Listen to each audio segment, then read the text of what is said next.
الدین الخالص.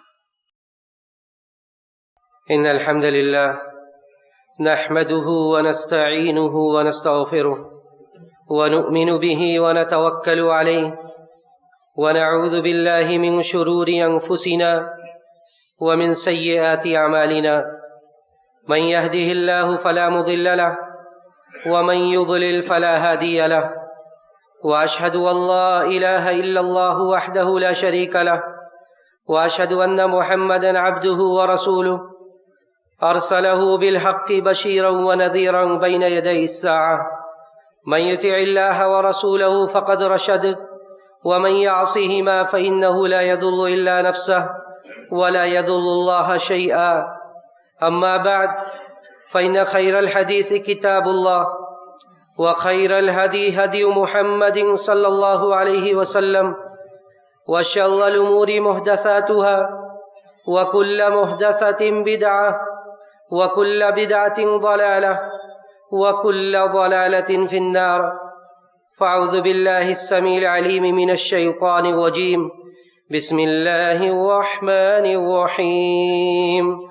يوم نقول لجهنم هل امتلأت وتقول هل من مزيد وأزلفت الجنة للمتقين غير بعيد هذا ما توعدون لكل أواب حفيظ من خشي الرحمن بالغيب وجاء بقلب منيب ادخلوها بسلام ذلك يوم الخلود لهم ما يشاءون فيها ولدينا مزيد وكم أهلكنا قبلهم من قرن هم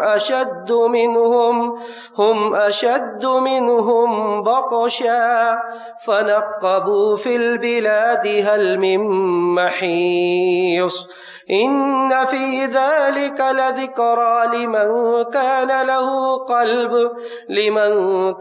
له قلب أو ألقى السمع وهو شهيد. ولقد خلقنا السماوات والأرض وما بينهما في 6 أيام وما مسنا من لغوب فاصبر على ما يقولون وسبح بحمد ربك قبل طلوع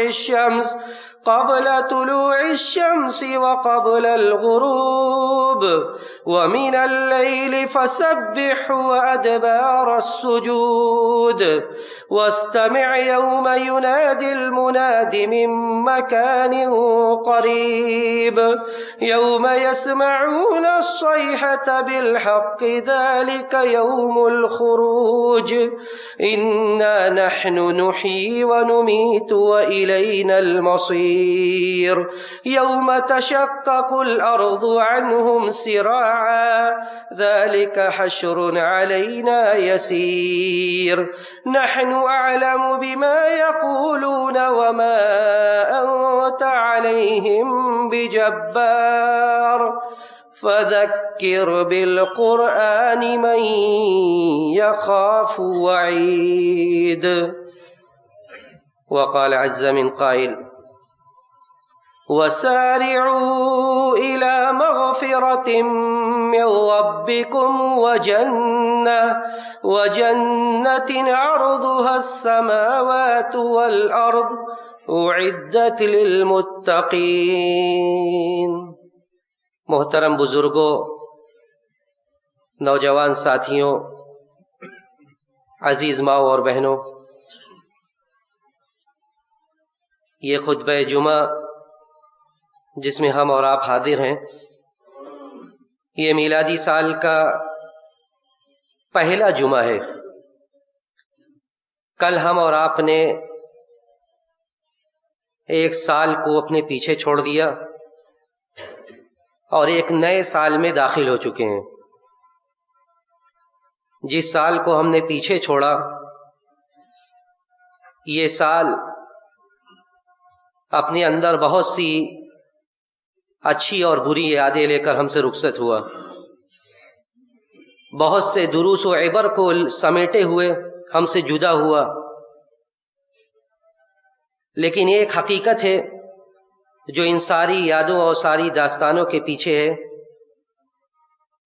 جسے ہم سب تسلیم کرتے ہیں، زبان قال سے ہم تسلیم کرتے ہیں، لیکن ہمارا عمل اور ہمارے روزمرہ کے معمولات گویا کہ اس بات کو جھٹلاتے ہیں۔ وہ حقیقت یہ ہے کہ یہ مہینوں سے مکمل ہونے والا سال، سالوں سے گزرتا ہوا 10 سال 50 سال، جس بھی سال میں ہم داخل ہو جائیں، اس وقت میں ٹھہراؤ نہیں ہے، اس وقت میں استقرار نہیں ہے۔ قل متاع الدنیا قلیل والآخرۃ خیر لمن اتقى ولا تظلمون فتیلا۔ اے نبی آپ کہہ دیجئے کہ دنیا کی زندگی جتنی بھی مل جائے یہ تھوڑی ہے، اس زندگی کے سالوں میں، ان کے ایاموں میں استقرار اور ٹھہراؤ نہیں ہے۔ ایسا نہیں ہے کہ ہمیں خوشی کے ایام مل گئے تو ہم اسے اپنے قابو میں کر لیں، یا غمی کے ایام ہے، مصائب کے عالم ہے تو ہم اسے جلدی سے رخصت کر دیں، ایسا نہیں ہونے والا ہے۔ تو یہ سال جو گزرا، یہ سال اس بات کا درس دیتے ہوئے گزرا کہ اگر برا دن تھا یا اچھا دن تھا، جیسا بھی دن تھا، اس میں ٹھہراؤ اور استقرار نہیں ہے۔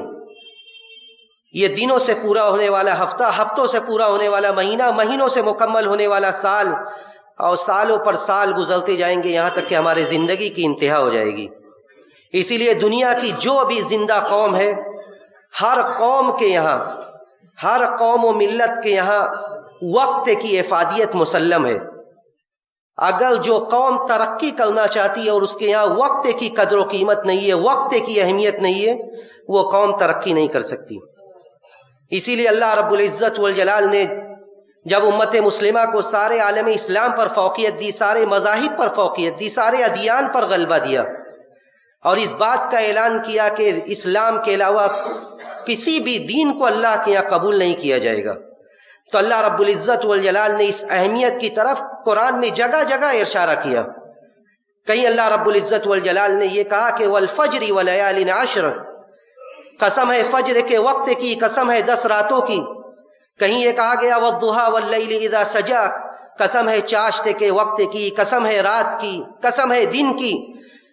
کہیں اللہ رب العزت والجلال نے مطلق طور سے یہ کہا کہ والعصر، قسم ہے زمانے کی۔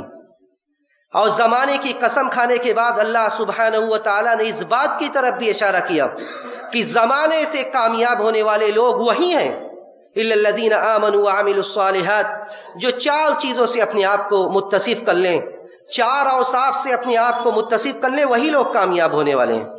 الا الذین آمنوا وعملوا الصالحات، جو لوگ ایمان لے آئے۔ دوسری صفت یہ کہ انہوں نے اپنے ایمان پر صرف اکتفا نہیں کیا، ایمان سے دھوکے میں نہیں آئے کہ کلمہ پڑھ لیا ہے اب کافی ہے، بلکہ وعملوا الصالحات، اپنے ایمان کو عمل صالح سے آراستہ کیا۔ تیسری صفت یہ کہ وتواصوا بالحق، حق کی ان لوگوں نے وصیت کی، جو حق بات ہے ڈنکے کی چوٹ پر حق کا اعلان کیا، جو حق تھا حق پر خود بھی عمل کیا، حق کو لوگوں تک پہنچایا۔ وتواصوا بالصبر، صبر کے خود بھی پیکر بنے رہے، دوسروں کو بھی صبر کی تلقین کرتے رہے۔ یہ 4 اوصاف سے جو اپنے آپ کو متصف کر لے وہی اس زمانے میں کامیاب ہے۔ تو اللہ رب العزت والجلال نے وقت کے متعدد قسموں کی قسم کھائی، اس بات کی طرف اشارہ کرتے ہوئے کہ اگر وقت کا صحیح استعمال نہیں ہوا، اگر وقت کو ہم نے اچھی چیزوں میں استعمال نہیں کیا، تو یہ وقت ہمارے خلاف قیامت کے دن حجت بن جائے گا۔ اس لیے کہ وقت کا ایک ایک پل، ایک ایک لمحے کے بارے میں اللہ رب العزت والجلال باز پرس سے کرے گا، پوچھے گا۔ یہ لیل و نہار کی گردش، یہ شب و روز کی آمد و رفت ہمارے خلاف حجت ہے۔ اگر ہم نے اسے اللہ کے دین کے لیے، اس کی شریعت کے لیے اور اسلام کی تعلیمات کو سیکھنے اور اس پر عمل کرنے کے لیے صرف نہیں کیا تو یہ ہمارے لیے حجت ہے۔ حسن بصری رحمہ اللہ کہا کرتے تھے، جب سورج طلوع ہوتا تھا تو کہتے رہے کہ کل یوم تشرق فیہ الشمس فیقول یا ابن آدم انا یوم جدید وعلی عملک شہید فاغتنمنی۔ حسن بصری کہتے تھے جب سورج نکلتا تھا کہ ہر دن ہر دن جب سورج نکلتا ہے تو سورج آدم کی اولاد سے مخاطب ہوتا ہے اور کہتا ہے کہ انا یوم جدید وانا علی عملک شہید، میں نیا دن ہوں اور تمہارے اعمال پر حجت ہوں. کل کے دن اگر اس نئے دن کو تم نے اچھے کاموں میں نہیں صرف کیا تو میں تمہارے خلاف حجت رہوں گا. فاغتنمنی، مجھے غنیمت سمجھو. فإنی ان عدت لن اعود الی یوم القیامہ فإنی ان ذهبت لن اعود الی یوم القیامہ. اگر میں لوٹ گیا تو قیامت تک میں یہ دن واپس آنے والا نہیں ہے. جو دن خالی چلا گیا وہ دن قیامت تک دوبارہ واپس آنے والا نہیں ہے. اسی لیے حضرت عبداللہ ابن مسعود رضی اللہ تعالیٰ عنہ کہتے تھے کہ ما ندمت علی شیء ندمی علی یوم غرب الشمس. مجھے اس دن سے زیادہ ندامت اور افسوس کسی دن پر نہیں ہوتا ہے کہ ایک دن گزر جاتا ہے نقص من اجلی ولم یزد فیہ عملی، کہ جس دن کا سورج غروب ہو جاتا ہے میرے زندگی کی ایک اینٹ، میرے زندگی کی اس عمارت کی ایک اینٹ گر جاتی ہے، ایک دن کم ہو جاتا ہے. ولم یزد فیہ عملی، اور میرے عمل میں ذرہ برابر کا بھی اضافہ نہیں ہوتا، میرے عمل میں ذرہ برابر کا بھی اضافہ نہیں ہوتا. اس دن سے زیادہ افسوس مجھے کبھی نہیں ہوتا. بلکہ جو وقت کی قدر نہیں کرتا اسے اللہ کے کاموں میں نہیں لگاتا. قرآن نے دو طرح کے لوگوں کا تذکرہ کیا، دو موقف کا تذکرہ کیا کہ جو لوگ وقت کو ضائع کرتے ہیں قیامت کے دن کیا کریں گے، کیا کہیں گے وہ. اللہ رب العزت والجلال نے پہلا تذکرہ اور پہلا موقف ان لوگوں کا ذکر کیا کہ جب احتضار کی کیفیت آ جائے گی، جب سانسیں اکھڑنے لگیں گی، آدمی چاہتے ہوئے بھی کچھ نہیں کر پائے گا. حتی اذا جاء احدهم الموت قال رب ارجعون لعلی اعمل صالحا فیما ترکت کلا انها کلمۃ هو قائلها ومن ورائهم برزخ الى یوم یبعثون. اللہ نے کہا کہ حتی اذا جاء احدهم الموت، جب کسی کے پاس موت کا وقت آ جاتا ہے افسوس کرتا ہے رب ارجعون، اے میرے رب مجھے لوٹا دے، اے میرے رب مجھے موقع دے دے. اللہ نے کہا رب ارجعون کلا انها کلمۃ هو قائلها. یہ تو ایک جملہ ہے، یہ جملہ ہے جو زبان سے نکل گیا ہے. ومن ورائهم برزخ الى یوم یبعثون. لیکن اب جو زندگی چھوٹ رہی ہے اس زندگی اور آگے آنے والے زندگی کے بیچ میں ایسی برزخ ہے، ایسی آڑ ہے، ایسا پردہ ہے کہ وہ چاہ کر بھی واپس نہیں لوٹ سکتا، وہ چاہ کر بھی واپس نہیں لوٹ سکتا. اب اعمال کا سلسلہ ختم ہو چکا ہے، وہ چاہ کر بھی عمل نہیں کر سکتا، اب سوائے حسرت و افسوس کے وہ کچھ نہیں کر سکتا. دوسرا موقف اللہ نے ذکر کیا جہنمیوں کا. زندگی میں اپنے حساب سے، اپنے آرام کے حساب سے زندگی گزرتی گئی، یہاں تک کہ موت ہوئی، جنت و جہنم کا تذکرہ کر دیا گیا کہ یہ لوگ جنتی اور یہ جہنمی ہیں. اللہ نے فرمایا کہ اس کے بعد وہ گزشتہ زندگی پر کس طرح افسوس کریں گے.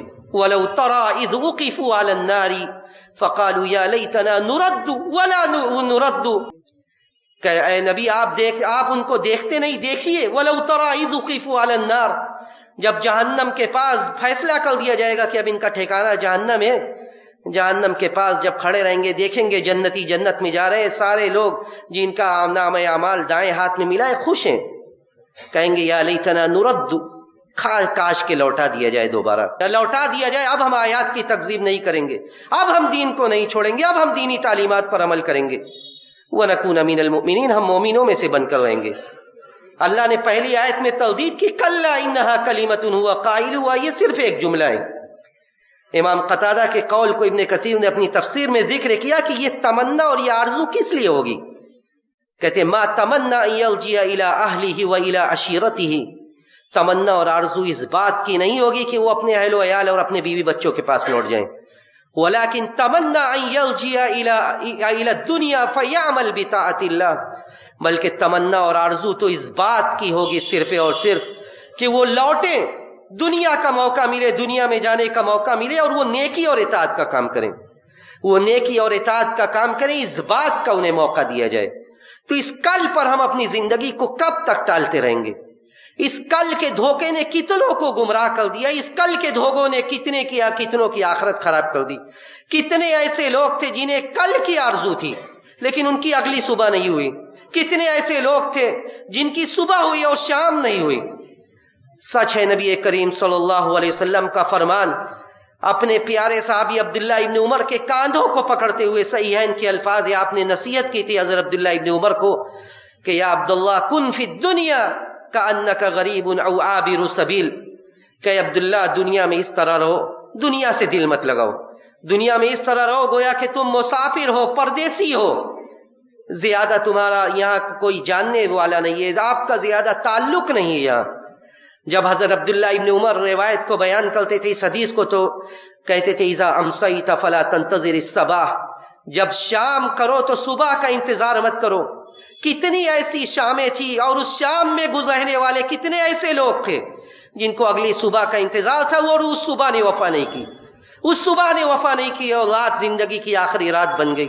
وَإِذَا أَصْبَحْتَ فَلَا تَنْتَظِرِ الْمَسَاءَ، اور جب صبح ہو جائے تو شام کا انتظار مت کرو، اس دنیا میں بہت دھوکہ ہے۔ وَمَا الْحَيَاةُ الدُّنْيَا إِلَّا مَتَاعُ الْغُرُورِ، یہ دنیاوی زندگی دھوکے کے سامان کے علاوہ کچھ نہیں ہے۔ خُذْ مِنْ صِحَتِكَ لِمَرْضِكَ وَمِنْ حَيَاتِكَ لِمَوْتِكَ، اپنے آشائش کے، اپنے صحت یابی کے دنوں سے اپنے مرض کے لیے کچھ اکٹھا کر لو۔ ایسا نہ ہو کہ جب جسم ساتھ دینا چھوڑ دے اس کے بعد ہم اللہ کے دین کے طرف آنے کی سوچیں اور ہم چاہ کر بھی کچھ نہ کر سکیں۔ وَمِنْ حَيَاتِكَ لِمَوْتِكَ، اور اس وقت کے لیے جب اعمال کا سلسلہ کٹ جائے گا، منقطع ہو جائے گا، اس وقت کے لیے اپنے زندگی میں جب آپ کے اعضاء و جوارح کام کر رہے ہیں، اس زندگی کے لیے، اس زندگی میں آگے کی زندگی کے لیے کچھ کر لو۔ حضرت عبداللہ ابن عباس کے والد عباس کو اللہ کے رسول صلی اللہ علیہ وسلم کہتے ہیں، بلکہ حضرت عباس کہتے ہیں کہ ایک آدمی اللہ کے رسول صلی اللہ علیہ وسلم کے پاس آئے اور آپ نے اسے نصیحت کی۔ جاء رجل الى النبی صلی اللہ علیہ وسلم فقال النبی صلی اللہ علیہ وسلم وهو يعظه اغتنم خمسا قبل خمس، کہ 5 چیزوں سے پہلے 5 چیزوں کو غنیمت جانو۔ شبابک قبل حرمک، اس جوانی کو بڑھاپے سے پہلے غنیمت جانو، بڑھاپے کا انتظار مت کرو، یہ جوانی، یہ زندگی کے قیمتی ایام ہے، اس کو برباد مت کرو، بلکہ اسے، اس کی راتوں کو، اس کے دنوں کو اللہ کی عبادت سے آباد کرو۔ کل جب جوانی نہیں رہے گی تو افسوس ہوگا کہ اس جوانی میں ہم نے دین پر عمل نہیں کیا۔ شبابک قبل حرمک، اپنے جوانی کو اپنے بڑھاپے سے پہلے غنیمت جانو۔ ہم مسلمان ہیں، ہمارے سانسوں کی ابتدا اللہ کے کلمے سے ہوتی ہے اور انتہا اللہ کے کلمے کے ساتھ ہوتی ہے۔ جب ہم نے کلمہ توحید کا اقرار کیا، اللہ کے سامنے خود سپردگی کا اظہار کیا، تو جب سے ہم عاقل و بالغ ہوئے ہیں اس وقت سے ہمارے اوپر تکلیف عائد ہوتی ہے، اس وقت سے ہمیں دین پر عمل کرنا ہے۔ ایسا نہیں ہے کہ ہمیں اللہ نے مشین بنایا تھا جب ہم صحت یابی کے دنوں میں ہیں، ہم ان دنوں میں ہم دنیا کمائیں گے، اور جب ہم پریشان ہو جائیں گے، دنیا ہمیں کوئی وقات نہیں دے گی، اس وقت ہم اللہ کے دین پر عمل کرنے والے بنیں گے۔ ایسا نہیں ہے، بلکہ اللہ کے رسول صلی اللہ علیہ وسلم نے کہا کہ شبابک قبل حرمک وغناک قبل فقرک، اپنے محتاجگی سے پہلے اپنے مالداری کو غنیمت جانو۔ کل جب ہمارے پاس کچھ نہیں ہوگا اس وقت ہم چاہیں گے، اس زندگی میں استقرار نہیں ہے، جیسا کہ میں نے ذکر کیا، اس مالداری کی کوئی ضمانت نہیں ہے۔ آج جس مالداری پر ہم اچھل رہے ہیں، کل ہو سکتا ہے یہ مالداری ہمارے پاس نہ ہو۔ آج جس پیسے پر ہم دوسروں کو حقیر سمجھتے، کل وہ پیسہ ہمارا نہیں ہوگا۔ غنا کا قبل فقرک، فقر و فاقہ سے پہلے مالداری کو غنیمت جانو، اور ہم اپنے نسل سے اس امید میں نہ جائیں اس دنیا سے کہ آنے والی نسل یہ ہماری آخرت کے لیے کچھ کرے گی، اس لیے کہ ہم نے ان کی تربیت اسی بات پر کی ہے کہ پیسہ، دولت، مال و منال، یہی ہمارے اسٹیٹس، یہی ہمارے رتبے کا معیار ہے۔ جس قوم اور جس نسل کی تربیت ہم اس جملے پر کر رہے ہیں کہ مال و منال اور دولت و ثروت یہی ہمارے اسٹیٹس کو مینٹین رکھنے والی چیزیں، یہی ہمارے وقار کو بحال رکھنے والی چیزیں، کیا ہم ایسی نسل سے اس بات کی توقع اور ایسی نسل سے ہم اس بات کی امید رکھ سکتے کہ وہ نسل اور وہ لوگ ہمارے آخرت کے لیے کچھ کریں گے؟ ہرگز نہیں۔ غنا کا قبل فقرک و فراغ کا قبل شغلک، جب ہم مشغول ہو جائیں اس سے پہلے جو فراغت ملی ہے اس کو غنیمت سمجھیں۔ وہ صحت کا قبل سقمک، اور اپنے صحت یابی کو اپنے بیماری سے پہلے غنیمت سمجھو۔ وہ حیات کا قبل موتک، اور اپنے زندگی کو اپنے موت سے پہلے غنیمت جانے۔ تو یہ اس زندگی میں جو سال گزر گیا، یہ سال یہی کہہ رہا ہے کہ ہم نے جو بھی پیچھے چھوڑا ہم اس سے عبرت حاصل کریں۔ آنے والا سال کتنا ہمارا ہے، ہم اس میں کتنے دن رہیں گے، یہ اللہ کے علاوہ کوئی بہتر نہیں جانتا، یہ اللہ کے علاوہ کوئی نہیں جانتا کہ اللہ نے کتنی سانسیں ودیعت کی ہمارے اندر، کتنے دنوں تک ہم رہیں گے۔ ہماری امیدیں تو بہت ہیں اور ہم ان امیدوں میں اس قدر مگن ہیں کہ ہمیں ہمارا نشہ اس قدر رہتا ہے کہ وہ نشہ اترتا ہی نہیں ہے۔ نعمتان مغمون فیہما کثیر من الناس الصحت والفراغ، دو ایسی نعمتیں ہیں جس میں سارے لوگ مبتلا رہتے ہیں۔ الصحت والفراغ، صحت یابی جب ہوتی ہے آدمی اپنی دنیا میں لگا رہتا ہے، والفراغ اسی طرح جب فراغت ہوتی ہے وہ سوچتا ہے دنیا کا کوئی کام کیا جائے جس سے یہ فراغت دور ہو، لیکن جب فراغت نہیں رہتی تب احساس ہوتا ہے کہ ہم نے کتنا وقت ضائع کیا ہے، اور ہم ہر چیز کو کل پر ٹالتے رہتے ہیں۔ بزرگوں اور دوستوں، یہ کل کسی نے نہیں دیکھا ہے، یہ کل کسی نے نہیں دیکھا ہے، بلکہ اسلام یہ کہتا ہے وَسَارِعُوا إِلَىٰ مَغْفِرَةٍ مِّن رَّبِّكُمْ وَجَنَّةٍ عَرْضُهَا السَّمَاوَاتُ وَالْأَرْضُ، کہ وَسَارِعُوا إِلَىٰ مَغْفِرَةٍ مِّن رَّبِّكُمْ، اپنے رب کی مغفرت کی طرف لپکو، آگے بڑھو، ایک دوسرے پر سبقت لے جاؤ، مسابقہ کرو۔ آج ہم دنیا کے مسابقے میں لگے ہوئے، لیکن جس چیز میں مسابقہ کرنا ہے، ہمارے آئندہ آنے والا سال کا پروگرام اور لائحہ عمل یہی ہونا چاہیے کہ ہم اللہ کے دین کے لیے آگے بڑھیں، محنت کریں، کوشش کریں، اس لیے کہ ہر وہ دن جو دن ضائع ہو جائے جس میں نیکی اور اطاعت کا کام نہ ہو، وہ در حقیقت ہی ضائع ہونے والا دن ہے۔ تو اللہ کے دین کے لیے کوشش کریں، ایک دوسرے سے آگے بڑھیں، اس لیے کہ یہی ہمارے نبی نے ہمیں سکھایا ہے کہ نیکی اور اطاعت کے کام میں کل نہیں ہے، نیکی اور اطاعت کے کام میں کل نہیں، بلکہ جیسے ہی آپ کو موقع ملے، آپ کو حکم دیا جائے، اسی وقت وہ عمل کرنا ہے۔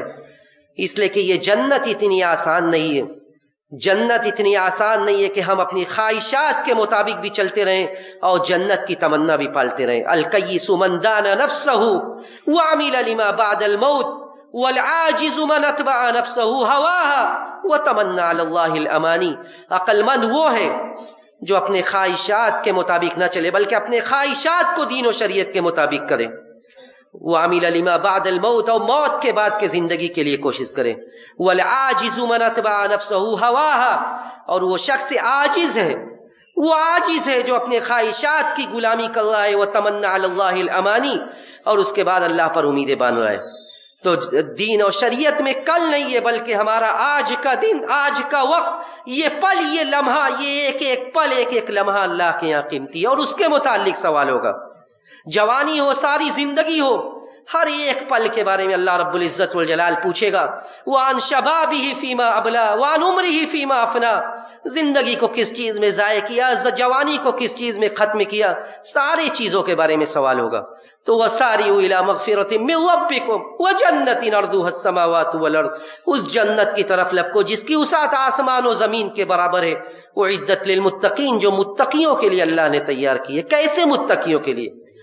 میں ایک دو مثالیں آپ کے سامنے رکھتا ہوں کہ صحابہ کی زندگی کیسی تھی، دین و شریعت کے لیے مر مٹنے کا جذبہ کیسا تھا۔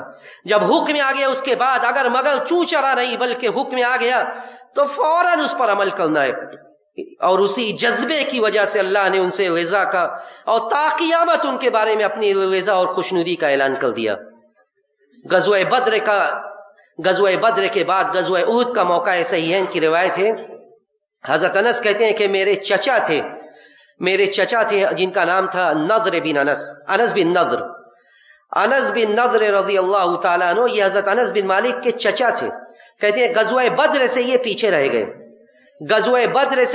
رہ گئے، حالانکہ غزوہ بدر میں اللہ کے رسول صلی اللہ علیہ وسلم نے عمومی اعلان نہیں کیا تھا، یعنی جو لوگ پیچھے رہ گئے ان کے اوپر کوئی عیب نہیں تھا، لیکن حضرت انس بن نضر کو اس قدر پچھتاوا تھا کہ جب غزوہ احد کے بارے میں اللہ کے رسول صلی اللہ علیہ وسلم کی طرف سے خبر ملتی ہے تو کہتے ہیں اللہ کے رسول صلی اللہ علیہ وسلم کے پاس آتے ہیں اور کہتے ہیں کہ اللہ کے رسول مجھے موقع دیجئے تاکہ میں اللہ کو کے سامنے اپنے جنگ کا جو مہارت ہے، جنگ کی جو مہارت ہے، میں اس کو دکھلا سکوں، اس کو پیش کر سکوں۔ اللہ کے رسول صلی اللہ علیہ وسلم موقع دیتے ہیں، احد کے میدان میں لڑائی شروع ہوتی ہے، مسلمانوں کے اوپر خالد بن ولید جب یوں ٹرن مارتے ہیں، دوبارہ اٹیک کرتے ہیں اور مسلمانوں کی صف میں کھلبلی مچ جاتی ہے۔ ایک وقت ایسا ہوتا ہے جب مسلمان غلبہ کے قریب ہوتے ہیں، لیکن جب خالد بن ولید دوبارہ آتے ہیں تو قریب تھا کہ سارے مسلمان بھاگ کھڑے اور ہلچل مچ جاتی ہے میدان جنگ میں مسلمانوں کی صف میں۔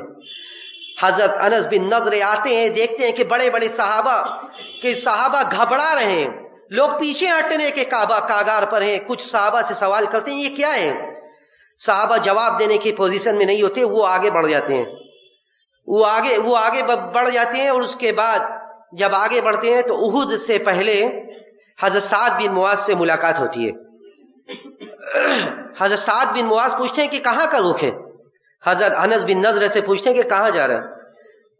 جملہ سنی حضرت انس بن نضر کا، جو حضرت انس خود حضرت انس بن مالک روایت کرتے ہیں کہ میرے چچا کہتے ہیں کہ جب حضرت سعد بن معاذ ان سے پوچھتے ہیں کہاں جا رہے ہیں تو کہتے ہیں کہ مجھے انی اجد ریح الجنۃ من وراء احد، کہ مجھے احد پہاڑ کے پیچھے سے جنت کی خوشبو آ رہی ہے. مجھے احد پہاڑ کے پیچھے سے جنت کی خوشبو آ رہی ہے. اس کے علاوہ کوئی جملہ حضرت سعد بن معاذ سے وہ نہیں کہتے اور آگے بڑھ جاتے ہیں. اور آگے بڑھتے ہیں اور میدان جنگ میں، جنگ احد کے موقع پر ایسا لڑتے ہیں کہ صحیحین کے الفاظ ہیں کہ جب ان کی شہادت ہو جاتی ہے تو فما عرفا، ان کی پہچان نہیں ہوتی ہے. پہچان ان کی بہن آ کر کرتی ہے، اور وہ بھی انگلی کی پوروں سے ان کی پہچان ہوتی ہے کہ یہ حضرت انس بن نضر تھے، یہ صحابہ تھے کہ وَسَارِعُوا إِلَىٰ مَغْفِرَةٍ مِّن رَّبِّكُمْ وَجَنَّةٍ عَرْضُهَا السَّمَاوَاتُ وَالْأَرْضُ، کہ جنت اتنی آسان نہیں ہے. جنت وہ ہے جس کے لیے محنت کرنا پڑے گا، جس کے لیے کوشش کرنا پڑے گا. کہتے ہیں کہ ان کی بہن انہیں انگلی کے پوروں سے پہچانتی ہے، اس لیے کہ جسم میں کم و بیش 70 سے زائد تلوار اور نیزوں کا نشان رہتا ہے. یہ صحابہ تھے. دوسری روایت سنیے جس کو امام حاکم نے اپنے مستدرک میں ذکر کیا ہے اور امام ذہبی نے صحیح کہا ہے اس کو، کہ ایک آدمی ہوتے ہیں اور آ کر اللہ کے رسول صلی اللہ علیہ وسلم کے پاس کہتے ہیں صحابی کہ میری ایک جگہ ہے، ایک زمین ہے، اور میں اس کی باؤنڈری کرا رہا ہوں، اور ایک دوسرے آدمی کا پیڑ اس جگہ پر آ رہا ہے، تو آپ ان سے کہیے کہ وہ پیڑ میرے حوالے کر دیں تاکہ میری باؤنڈری صحیح سے ہو جائے. غور سے سنیے کہ صحابہ کے تعامل اور صحابہ کی زندگی میں اور ہمارے زندگی میں کیا فرق ہے. کہتے ہیں کہ وہ آدمی آ کے اللہ کے رسول صلی اللہ علیہ وسلم کے پاس کہتے ہیں کہ وہ اس پیڑ کو مجھے دے دیجئے تاکہ میری باؤنڈری، میری جگہ سیدھی ہو جائے، صحیح ہو جائے. اللہ کے رسول صلی اللہ علیہ وسلم اس آدمی سے کہتے ہیں کہ دے دو یہ پیڑ. وہ آدمی تیار نہیں ہوتے. وہاں پہ ایک تیسرے آدمی ہوتے جن کا اس سے کچھ لینا دینا نہیں ہے، جن کا نام ابو الدحدہ رضی اللہ تعالیٰ عنہ تھا. ابو الدحدہ رضی اللہ تعالیٰ عنہ جب یہ بات سنتے ہیں اللہ کے رسول صلی اللہ علیہ وسلم کے مجلس میں، کچھ بولتے نہیں، اٹھ کے چلے جاتے ہیں. اس کے بعد باہر جا کر ایک ڈیل کرتے ہیں. اور یہ سودا کس چیز کا تھا؟ اس آدمی کو آفر کرتے ہیں کہ تم ایک پیڑ جس کو اللہ کے رسول صلی اللہ علیہ وسلم نے کہا اور تم نے نہیں دیا، میں اس پیڑ کو خریدنا چاہتا ہوں اپنے پورے باغ کے بدلے میں میں یہ پیڑ خریدنا چاہتا ہوں. وہ آدمی راضی ہو جاتا ہے کہ کہاں ایک پیڑ کہاں پورا باغ. اس کو خریدتے ہیں اور خرید کر لا کر اللہ کے رسول صلی اللہ علیہ وسلم کو پورا ماجرا سناتے ہیں اور کہتے ہیں کہ فجعلها له، اے اللہ کے رسول اس پیڑ کو اس آدمی کے حوالے کر دیجئے جس کی باؤنڈری اور جس کی زمین سیدھی نہیں ہو رہی تھی. یہ صحابہ کی زندگی تھی کہ ابو الدحدہ رضی اللہ تعالیٰ عنہ جن کا اس معاملے سے کچھ لینا دینا نہیں تھا، لیکن کس چیز کی فکر تھی کہ اللہ کے رسول صلی اللہ علیہ وسلم کے زبان مبارک سے یہ نکلا، اور اسی بشارت کو سننے کے لیے انہوں نے ایسا کیا تھا. جب آتے ہیں اللہ کے رسول صلی اللہ علیہ وسلم اس قدر خوش ہوتی ہے اور کہتے ہیں کم من اذق وداح لابی الدحدہ فی الجنہ، جنت میں اس کے بدلے ابو الدحدہ کے لیے بہت بڑے بڑے سملدار درخت کی میں بشارت دیتا ہوں، یہ صحابہ تھے. دوسری طرف ہماری زندگی 1 انچ 1 فٹ کوئی کسی کے لیے آج چھوڑنے کے لیے تیار نہیں ہے. کسی کے گھروں سے جنازہ نکلے نہ نکلے، وہ چل سکے نہ چل سکے، اس کی زندگی صحیح سے گزر سکے نہ گزر سکے، لیکن ہم اپنے 1 انچ سے پیچھے ہٹنے والے نہیں ہیں. یہ جنت کا سودا نہیں بلکہ یہ دنیا کا سودا ہے. اور جنت کا سودا یہ ہے کہ ہم عمل اس لیے کریں تاکہ اللہ ہم سے راضی ہو جائے اور اس عمل کے بدلے ہمیں جنت مل جائے. وَسَارِعُوا إِلَىٰ مَغْفِرَةٍ مِّن رَّبِّكُمْ وَجَنَّةٍ عَرْضُهَا السَّمَاوَاتُ وَالْأَرْضُ. تو یہ وقت ہمیں اس بات کا درس دے رہا ہے کہ ہم اپنے زندگی کو غنیمت جانیں. ان لمحوں کی فکر کریں جو لمحہ گزر رہا ہے اور آنے والا وقت اگر ہمیں ملتا ہے تو ہم اس وقت کو کس طرح گزاریں گے، ہم اس کی فکر کریں. ہم اللہ رب العزت والجلال سے یہی دعا کرتے ہیں کہ بار الہ تو ہمارے حالات کی اصلاح کر دے. جو وقت گزر گیا اس میں جو بھی کوتاہیاں ہوئی بار الہ تو اسے درگزر فرما دے. جو آنے والا وقت ہے، جو وقت ہمیں ملا ہے، جو سال ہمیں ملا ہے بار الہ تو اس سال کو، ان دنوں کو امت اسلامیہ کے لیے اور سارے مسلمانوں کے لیے، ہم سب کے لیے ایک بابرکت سال بنا دے. ہم میں جو بیمار ہیں تو انہیں ان کی بیماری سے شفائے کامل عاجل عطا فرما. جو اس دنیا سے جا چکے ہیں بار الہ تو کروٹ کروٹ انہیں جنت نصیب فرما. جب ہمارا اس دنیا سے جانے کا وقت آئے، سانسوں کے ڈور کے ٹوٹنے کا وقت آئے، تو ہمیں اس بات کی توفیق دے کہ ہمارا آخری کلمہ کلمہ توحید ہو. ربنا تقبل منا انك انت السميع العليم وتب علينا انك انت التواب الرحيم واخر دعوانا ان الحمد لله رب العالمين.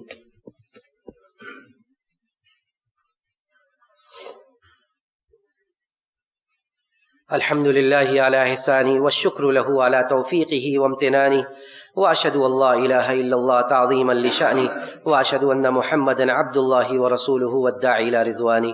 ان الله وملائكته يصلون على النبي يا ايها الذين امنوا صلوا عليه وسلموا تسليما. اللهم صل على محمد وعلى ال محمد كما صليت على ابراهيم وعلى ال ابراهيم انك حميد مجيد. اللهم بارك على محمد وعلى ال محمد كما باركت على إبراهيم وعلى آل إبراهيم إنك حميد مجيد.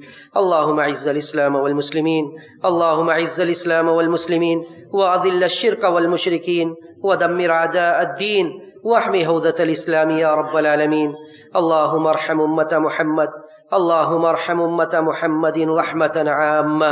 ربنا ظلمنا أنفسنا وإن لم تغفر لنا وترحمنا لنكونن من الخاسرين. ربنا آتنا في الدنيا حسنة وفي الآخرة حسنة وقنا عذاب النار. عباد الله رحمكم الله، إن الله يأمر بالعدل والإحسان وإيتاء ذي القربى وينهى عن الفحشاء والمنكر والبغي يعظكم لعلكم تذكرون. اذكروا الله يذكركم وادعوه يستجب لكم ولذكر الله تعالى أعلى وأولى وأعز وأجل وأكبر.